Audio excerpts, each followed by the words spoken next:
যেটা একটা সিল্কের মধ্যে আমি দেখিয়েছিলাম, ওই আরি ওয়ার্কের সঙ্গে মতির কাজ করা, ওইটারই একটা তসরের মধ্যে দেখাচ্ছি। আচ্ছা, এটাও কালারটা ভীষণ মিষ্টি কালার। এটাও কিন্তু জামাই ষষ্ঠীর জন্য কেউ চাইলে মেয়ের জন্য এটা নিতেই পারে। আর এটা কিন্তু কন্ট্রাস্টে হচ্ছে ব্লাউজ পিসটা। এটা হচ্ছে সেটার মানে বিশেষত্ব হচ্ছে সেটা, এই কন্ট্রাস্টটা কিন্তু একদম অন্যরকম, একদম অন্য রকমের কম্বিনেশন। আর এটা যে কোনো পার্টি ওয়্যার বা যে কোনো অকেশন পারপাস আমরা নিতে পারি, অকেশন পারপাস নিতে পারি। দারুণ দেখতে। এটার প্রাইসটা বলবেন? এটা 9800। আছে তসরের মধ্যে প্রিন্ট। বাহ, এটাও তো দারুণ। এটা প্লেন তসর না, জরি চেক তসর। এগুলোর বডির মধ্যে পুরোটা জরি চেক তসর, পার বরাবর পুরো জরি বর্ডার রয়েছে। আর এইটার আঁচলটা হচ্ছে ওইটা, আঁচলটা এরকম থাকছে।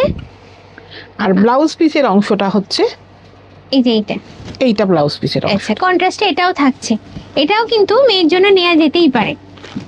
হ্যাঁ, বেশ সুন্দর কালার। আচ্ছা, এটার প্রাইসটা বলবেন? 5800, 5800। এইটাও আবার আছে প্লেন জরি বর্ডার তসর। আচ্ছা,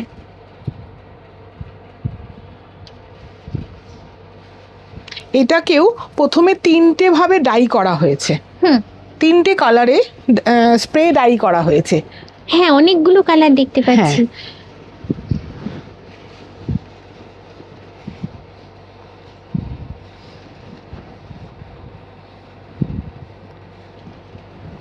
এই হলো আঁচলটা। আঁচলটা জড়ি আছে, অল্প জড়ি আছে, খুব বেশি জড়ি না।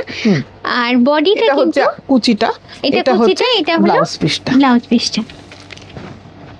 এবং এটারও বেশ ইউনিকনেস আছে, যে এতগুলো কালার আপনি যেটা বললেন স্প্রে করা হয়েছে, করে তারপর লুকটাও যার জন্য দেখো একদমই আলাদা, অন্যরকম। হ্যাঁ। আচ্ছা, এটার প্রাইসটা দিবি? এটা 5200। এইটা এবার আমি আরেকটা হাফ তসরে বুলিয়ান দেখিয়ে দিচ্ছি। এটা হাফ তসরে, এটা আঁচলের অংশটাই পুরোটা এইভাবে ওয়ার্ক করা থাকবে। আর এটা হচ্ছে বডিটা। এটা হচ্ছে বডিটা, ব্লাউজ পিসটা রানিং এ আছে। এই হচ্ছে আঁচলটা। হ্যাঁ, খুব বেশি না, ছিমছাম লুকের উপর জিনিসটা রয়েছে। আর এটার প্রাইসটা? এটা রয়েছে 3200।